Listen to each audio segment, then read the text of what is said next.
In the heart of New York, under the blinding lights of Times Square, boxing fans were primed for an explosive night. Expectations ran high as Devin Haney prepared to step into the ring against Jose Ramirez, a former unified champion who had long been seen as a serious threat. But instead of fireworks, fans were left with a damp squib. Haney, once known for his sharp, aggressive style, seemed to have hit the brakes on his career. What was supposed to be an electrifying rematch of his potential future showdown with Ryan Garcia turned into a lukewarm display of avoidance and hesitation. While he may have walked away with a unanimous decision, his lack of conviction inside the ring raised eyebrows and left a bitter aftertaste for fans and analysts alike. As the 12-round bout against Ramirez wore on, it became increasingly clear that something was off with Haney. Gone was the swagger and sharpness that once defined his boxing IQ. In their place was a more passive, almost hesitant version of Haney, one who spent much of the night circling the ring, relying on movement rather than engagement. Ramirez, for his part,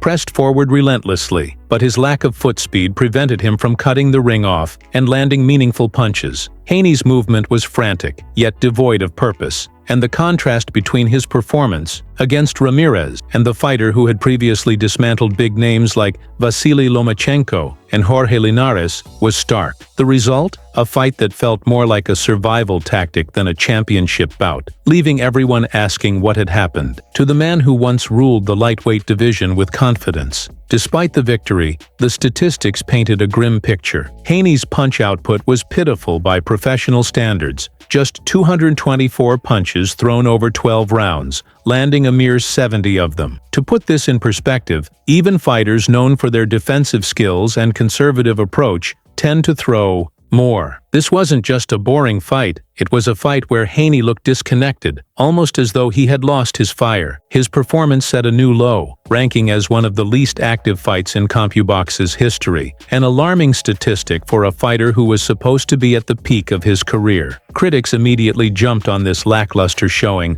questioning whether Haney was still the same fighter who had once been hailed as boxing's future. Tim Bradley, the former champion and now boxing analyst, didn't mince words when it came to Haney's performance. Bradley suggested that the young boxer might be suffering from what he called PTSD from his traumatic loss to Ryan Garcia, which had clearly shaken him to the core. For Bradley, Haney's retreat into a defensive shell during the Ramirez fight wasn't just a bad night. It was the symptom of something deeper, something psychological that was now affecting Haney's ability to perform at the highest level. "Listen to me. PTSD is a real thing in boxing," Bradley said, highlighting the mental toll that the brutal nature of the sport can take on its fighters. It's easy to dismiss a fighter's struggles after a loss, but Bradley suggested that what Haney was going through could be much more than a simple setback. It could be a mental block that's leaving him second-guessing his instincts and his strategy. For Bradley, there was no denying that Haney's psyche was compromised. "You see it in the ring," Bradley pointed out. "He's not engaging like he used to. He's running. He's avoiding. He's not fighting." Bradley's critique wasn't just about Haney's tactics, but also about the expectations that come with being a top-tier boxer. He argued that, regardless of the personal struggles Haney may be facing,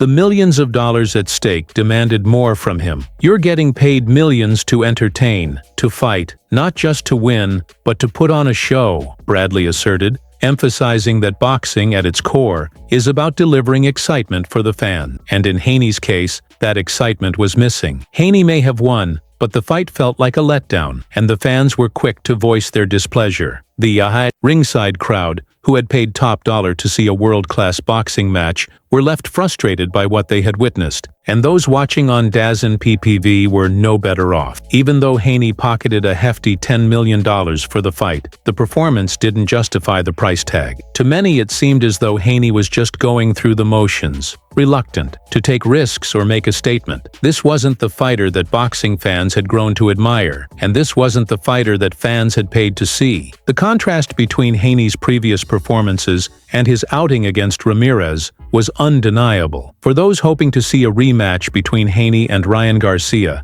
this fight did little to stoke the flames of excitement. Garcia, who had already secured a major win by knocking Haney down multiple times in their first encounter, would have had no shortage of motivation to face him again. But after Haney's performance against Ramirez, the public's appetite for that matchup was significantly diminished. Fans had wanted to see the fighter who had dominated in the ring, who had the confidence and the explosiveness to take on anyone. Instead, they got a shadow of that boxer, one whose biggest battle might now be against himself rather than his opponents. Now the question arises, what's next for Devin Haney? After a performance that lacked energy and grit, Haney's options seem limited. His performance in the 147-pound division didn't inspire confidence, and it's unclear whether he's truly ready to step up to that weight class. Many analysts are wondering if he can regain the form that once made him a standout in the sport. There's also the looming issue of whether he'll be able to mentally recover from his past battles. If Haney has truly been scarred by his loss to Garcia, how will he be able to bounce back and face the toughest challenges ahead? As for Ryan Garcia, his own future is also uncertain. After a devastating loss to Raleigh Romero,